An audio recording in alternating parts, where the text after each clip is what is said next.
teman-temannya tentu bercita-cita pada suatu saat nanti akan diwisuda seperti ini. Nah, ini sebuah kenyataan.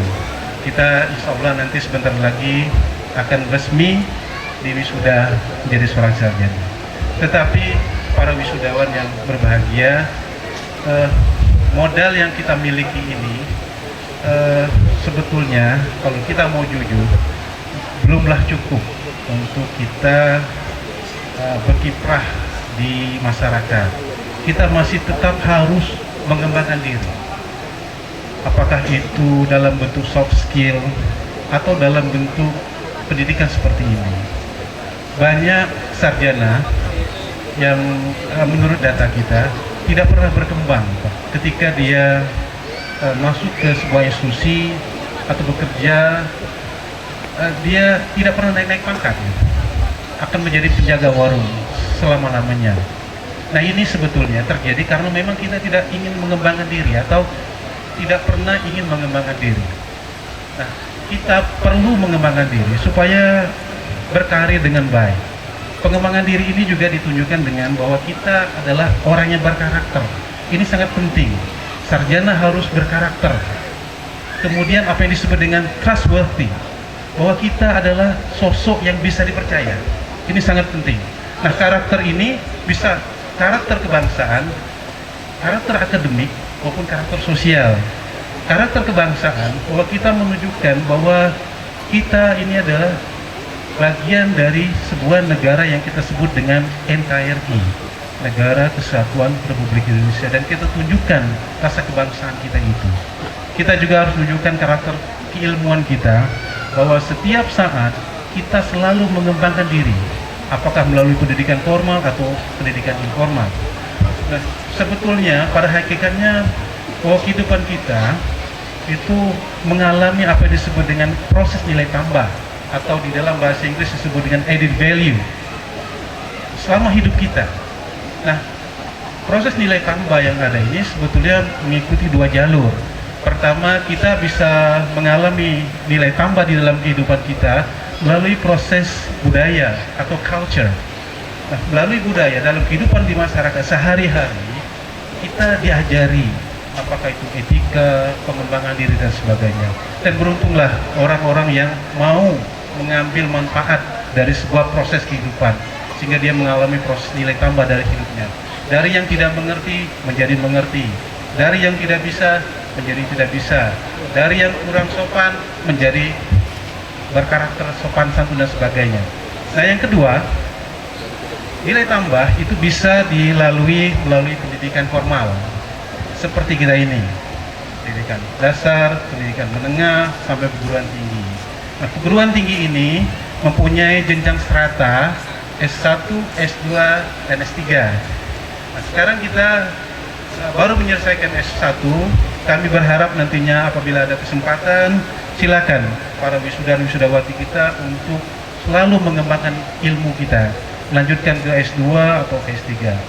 Di Departemen Agama sekarang banyak sekali beasiswa untuk S2 maupun S3. Bahkan untuk S3, Pak Bupati, kita di Departemen Agama ini menawarkan program doktor untuk 5.000 Bapak. Dan silakan mau kuliah di mana saja di muka bumi ini. Silakan. Kalau kita diterima di Amerika, silakan daftar di Depak dan akan dibiayai. Nah, tahun ini kita memproyeksikan 1.000 doktor untuk luar negeri.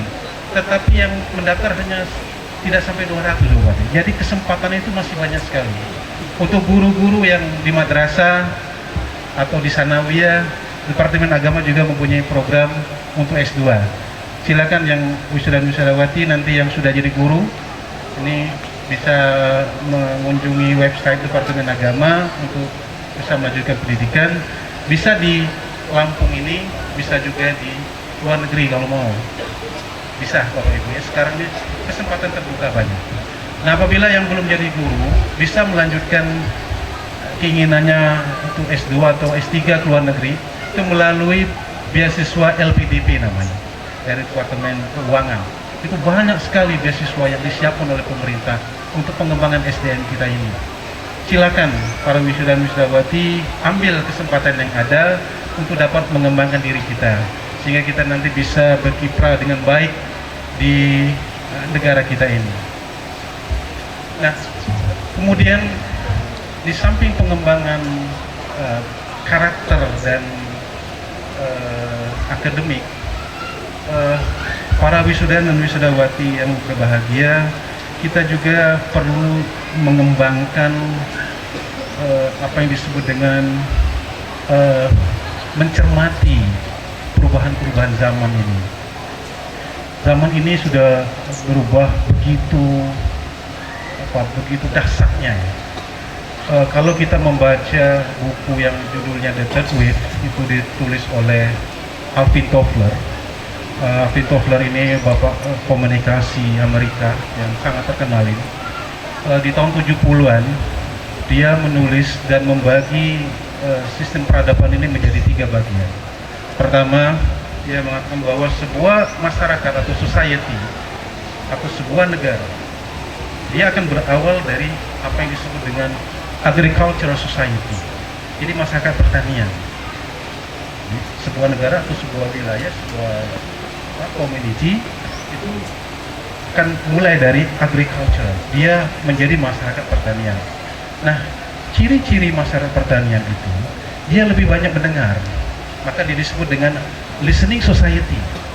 Jadi kalau ingin tahu tentang agama, berbondong-bondonglah mendengar ceramah dan sebagainya gitu. Itulah cirinya. Kemudian nanti dia tidak selamanya menjadi masyarakat pertanian.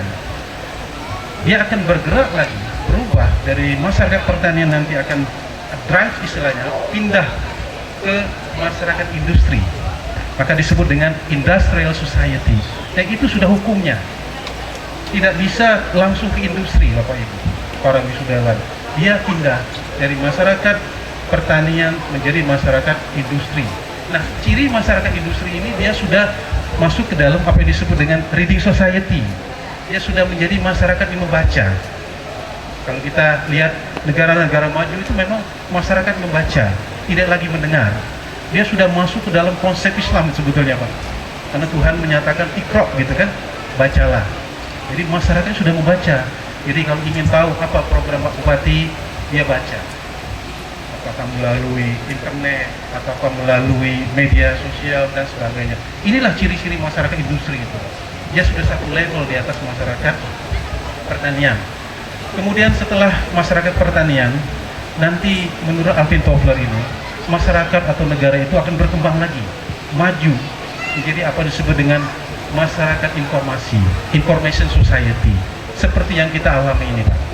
Ini sudah diprediksi sebelumnya. Di tahun 70-an itu, Alvin Toffler mengatakan bahwa nantinya katanya, bahwa kita tidak perlu keluar rumah untuk berbelanja, cukup dari rumah. Padahal waktu itu belum ada, Pak. Skype itu belum ada, Tokopedia itu belum ada, apa lagi, buka warung atau buka lapak itu, belum ada. Kalau di Amerika ada Amazon, ada lagi eBay dan sebagainya. Nah, ini belum ada, tapi sudah diprediksi perubahan itu. Nah, sekarang sudah menjadi kenyataan. Kita membeli barang itu tidak perlu ke pasar, Pak, ya. Anak-anak saya itu tiba-tiba dari mana barang? Dia belanja lewat Tokopedia, dia belanja lewat apa lagi itu, buka lapak, ya. Mungkin nanti ada buka warung dan sebagainya gitu. Okay. Nah, inilah sebetulnya perubahan. Kemudian di tahun 90-an, Alvin Toffler menulis lagi. Dia memprediksi nanti katanya kalau sudah masyarakat informasi ini sudah established istilahnya, sudah berkembang sedemikian rupa, dia akan bergerak lagi menjadi apa disebut dengan masyarakat transportasi. Eranya sudah berubah, Bapak Ibu. Dari era informasi menjadi era transportasi. Nah, dia memprediksi nanti katanya setelah sebuah negara atau sebuah society itu informasinya sudah mapan begitu, dia akan bergerak. Artinya apa? Pada era itu katanya akan terjadi pergerakan manusia yang masif, yang sangat banyak dari satu tempat ke tempat lain dengan mudah. Apakah untuk urusan bisnis atau untuk urusan wisata, keluarga dan lain-lainnya. Nah, sekarang sudah kita lihat bahwa kita sudah akan masuk ke era itu. Nah, menurut Alvin Toffler, untuk mengantisipasi era itu hanya 2 yang dibutuhkan. yaitu bandara dan pelabuhan. Maka kita lihat Bapak Ibu, di mana-mana orang mendirikan bandara dan pelabuhan. Bahkan ada negara yang mengantisipasi konsepnya Alvin Toffler itu membangun bandara yang bisa didarati oleh pesawat 6 sekaligus. Karena dia mengantisipasi apa yang diungkapkan oleh Alvin Toffler. Nah, saya sering ke Lampung ini Bapak Bupati, mengawasi berkunjung ke perguruan tinggi ini. Saya melihat bandara kita itu kan baru Pak ya, tapi terlihat sudah sesak Pak. Sudah sangat banyak sekali pergerakan manusia. Bahkan kalau kita lihat bandara di mana-mana Bapak Ibu, di Jakarta itu sudah lebih ramai dari pasar. Kalau kita pergi ke pasar itu kan hanya pagi Pak ya, pagi dan siang, kemudian sore dalam gang. Tapi bandara tidak, itu sudah kayak pasar. Ini sudah kita sudah akan masuk ke era itu, sudah masuk di mana manusia itu bergerak di satu tempat ke tempat lain dengan mudah. Maka dia akan masuk ke era transportasi menurut konsep ini. Mengapa? Karena sudah didukung oleh sebuah infrastruktur masa informasi itu. Sekarang kalau kita mau ke Jakarta itu kan di jalan saja sudah bisa pesan tiket, kemudian tidak perlu ini ya, kita sudah lihat kode apa namanya itu, kode booking saja dan masuk dan mengubahnya dengan gampang. Inilah sebetulnya era informasi itu sudah kita lalui dan kita akan masuk ke era transportasi. Nah, apa artinya semua para wisuda dan wisudawati pada hari ini? Artinya begini, kita sebagai sarjana harus bisa mengantisipasi semua perubahan. Karena apa? Perubahan-perubahan itu selalu memberikan kesempatan, memberikan celah-celah kepada kita untuk mengambil keuntungan. Di dalam konsep yang makro, apabila sebuah negara tidak mampu mengantisipasi perubahan-perubahan yang ada, maka akan digilas oleh bangsa yang lain. Banyak orang yang mengambil keuntungan dan mendapatkan manfaat yang besar dari perubahan-perubahan ini. Dulu kita tidak pernah membayangkan orang-orang bisa berbisnis online Pak. Tapi sekarang ini orang-orang tertentu yang memang bisa mengantisipasinya banyak sekali mengambil manfaat ekonomi. Sekarang kita buka online itu banyak sekali. Mengapa? Karena dia sudah tahu bahwa era ini adalah era transportasi, era informasi.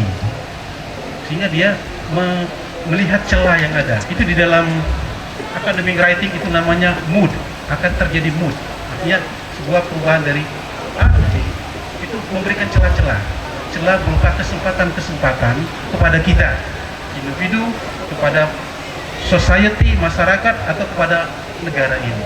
Nah, inilah yang kita harapkan para sarjana kita untuk dapat mengantisipasi semua perubahan-perubahan yang ada di masyarakat, di lingkungannya, di kabupatennya, di provinsinya, maupun di negaranya, dan terakhir bisa melihat dalam perspektif yang global.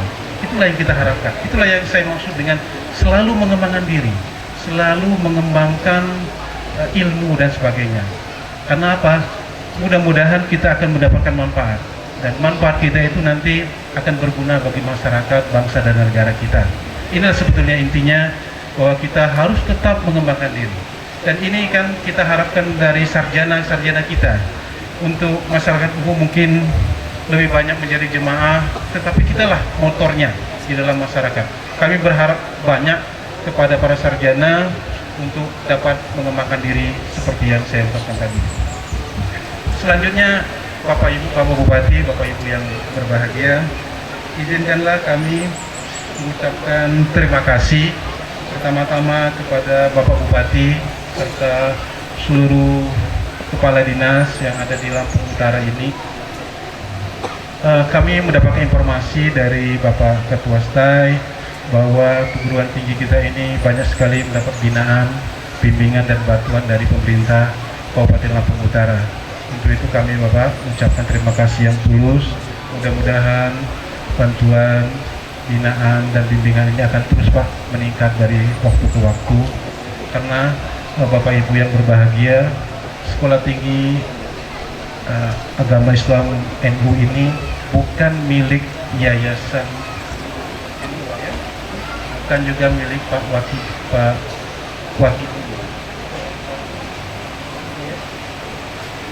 Munzir. Pak Wakili itu di Waikanan, Pak Munzir. Nah, perguruan tinggi kita ini milik kita semua Bapak Ibu. kita adalah stakeholder istilahnya, pemiliknya. Dia milik pemerintah Kabupaten Lampung Utara, dia milik Departemen Agama, dia milik masyarakat di sekitar ini, dia milik kita semua. Jadi kalau ingin dia berkembang, kitalah semua yang harus membantunya.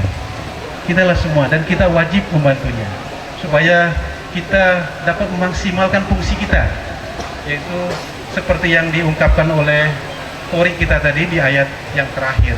Itulah sebetulnya yang kita inginkan, yaitu dapat mengabdikan diri kepada Allah Subhanahu wa Ta'ala melalui peran kita masing-masing. Selanjutnya kami ucapkan selamat kepada Bapak Ketua, Bapak Munzir beserta sivitas akademikanya yang sudah bekerja sangat keras untuk menghasilkan sarjana. Kami tahu Pak bahwa ini sebuah perjuangan yang sangat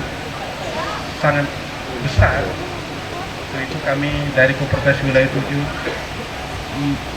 mengucapkan selamat kepada Bapak, teruslah bekerja untuk bangsa dan negara kita ini, untuk Kabupaten Lampung Utara khususnya, dan untuk masyarakat di sekitar kita ini. Selanjutnya kami ingin menghimbau kepada Bapak Ibu wali masyarakat di Lampung Utara ini supaya tidak segan-segan dapat memuliakan anaknya, keponakan dan sebagainya di sekolah tinggi kita ini. Karena sekolah tinggi kita ini sudah terakreditasi, Pak. Prodi-prodinya juga sudah terakreditasi. Kemudian nanti ini akan ada 2 lagi ya, Pak. Ya. 2 lagi prodi baru yang insya Allah nanti akan diberikan izinnya oleh Kementerian Agama Republik Indonesia. Selanjutnya terakhir Bapak Ibu, saya ingin menyampaikan salam dari Bapak Koordinator kita, Bapak Profesor Dr. Muhammad Sirozi MA. Beliau berpesan kepada saya, tolong sampaikan salam saya kepada Pak Bupati, kepada Pak Ketua, kepada semua orang tua wali yang hadir maupun tidak hadir. Juga ucapan selamat dari Pak Koordinator kepada wisuda dan wisudawati kita yang pada hadir pada hari ini. Bapak Ibu, Bapak Bupati yang kami hormati, demikian dulu yang kata sambutan yang dapat kami sampaikan mewakili Kopertas Wilayah 7. Selanjutnya saya mohon maaf apabila ada kata-kata yang tidak terlalu pas. Kepada Allah saya mohon maaf ampun. Akhirul kata, wassalamualaikum warahmatullahi wabarakatuh.